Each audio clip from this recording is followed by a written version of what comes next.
good lunchtime. We are coming up into the Chilterns.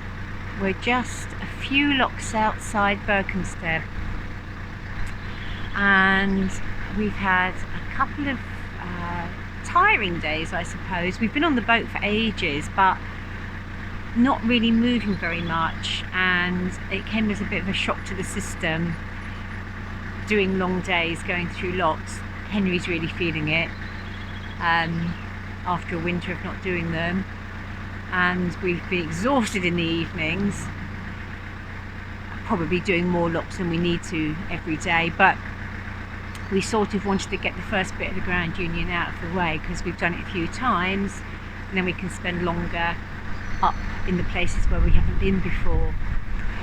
We had one really good day of locks, and then we had one, I suppose, normal day of locks where, you know, all sorts of things happen. It can be tricky, the bottom half of the Grand Union. There are lots and lots of locks. Today Henry's on his bike going ahead and setting them because it would just take ages otherwise. There's been a boat on yesterday there was a boat on every single lock landing, which meant, well, it's inconvenient, you know, you have to sort of float around to avoid knocking them as you're coming in. I don't want to knock other people's boats, but they shouldn't really be on the lock landings anyway. You just get on with it. We're going to get to Birkenhead today and then stop for a couple of days and just relax a bit, and then I think after that we're going to do slightly shorter days because there's lots of things we need to do on the boats in the afternoons that we don't get done when we have to do 15 locks in a day. Henry's doing the upholstery, I'm doing paintwork, and Berkhamsted is a really nice place to stop. It's like a bigger version of Godalming, posh, but it's got everything there. The Hungry Hippo announces our arrival into Berkhamsted.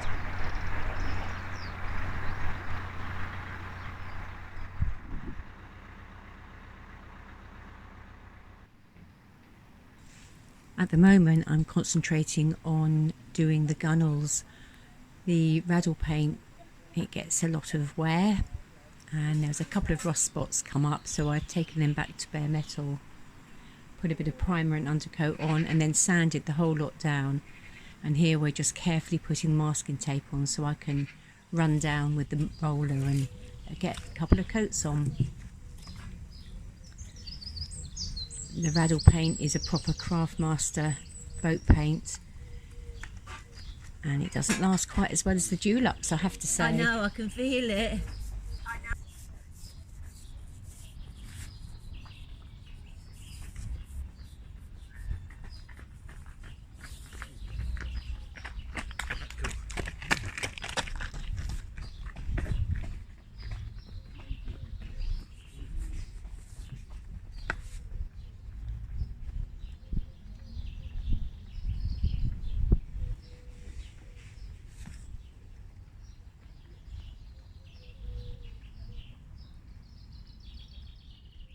It's now Sunday morning and we're leaving Berkhamsted. A late start today, and we're just doing our first lock, and there's two locks in quick succession, and it looks like a ship is coming through that lock ahead. So I'm going to have to go and tuck myself in around the left because those big boats are a bit like driving a transit van. You don't want to get in their way. I can see they must be nice to live on because there's so much space, but a bit of a liability. It only just got through that lock. It looked like it was a squash and a squeeze. Oh, they're tucking themselves in so I can go straight in. He's just opening the gate for you.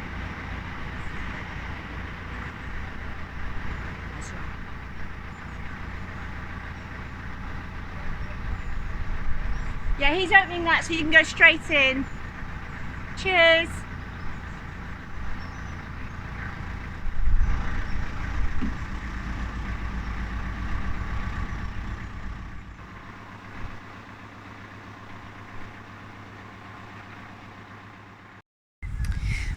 Interestingly, we've noticed that there's been a lot of water from Berkhamsted up this morning, overtopping in some places. And we've just come up to this lock and we can see a boat's been in there for a while. And it turns out that the pound ahead is almost empty, so somebody's left a gate open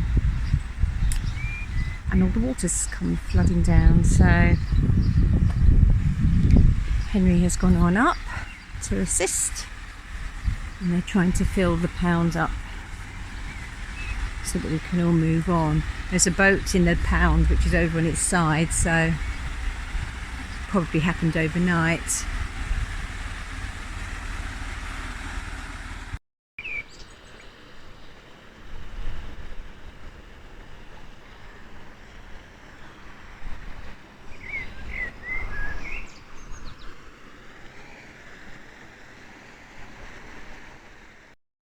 So it's been decided to empty this lock so that we go in with that boat while we're waiting for the upper pound to fill, and then we can go together. And it's very shallow, so we're going to have to stick to the middle as we go down to the next lock. Make sure that we don't ground.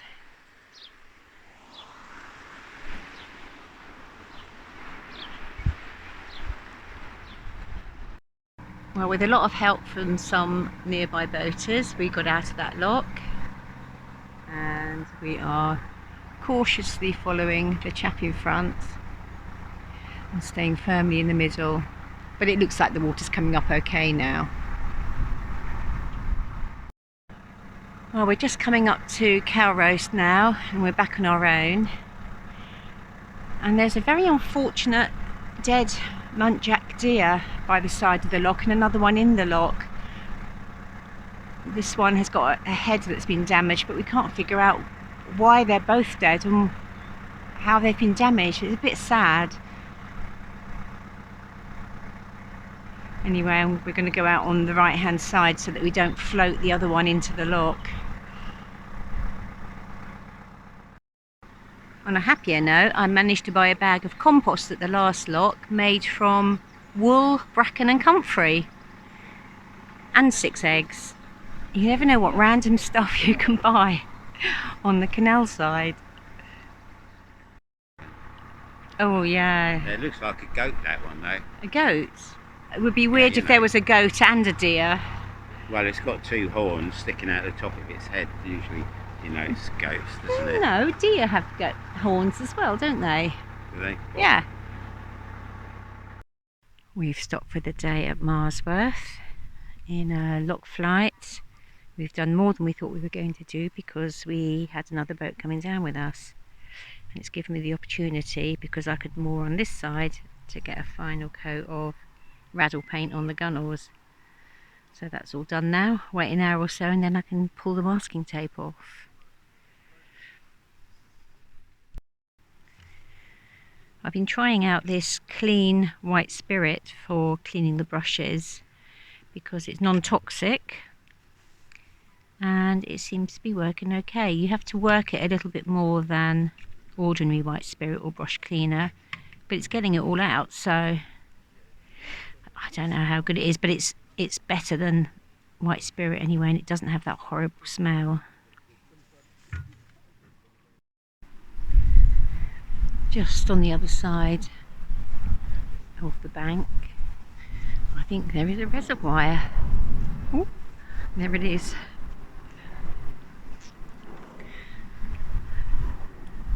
I was hoping I could have a swim, but I've checked online and you're not allowed to swim in here, which is a shame. No fishing and no boats either, so just for the birds.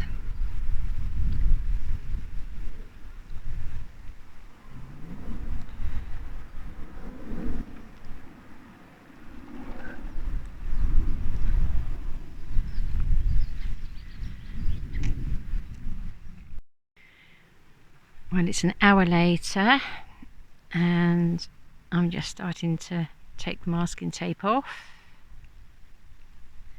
and it seems to be coming off fine. I always invest in a good quality masking tape because there's nothing more heartbreaking than seeping under the edge of a cheap tape. Yep, pretty pleased with that. Well, I'm going to finish this video with a nice little chocolate cake. And it's the first time I've tried a cake in my cast iron cube. And it's pretty accurate. It looks, I mean, these usually take about 25 minutes. And that looks like it's cooked properly. So that's really good to know. We can have more cakes. Anyway, that's it for now. Have a good week. And I'll see you on the next video. Bye for now.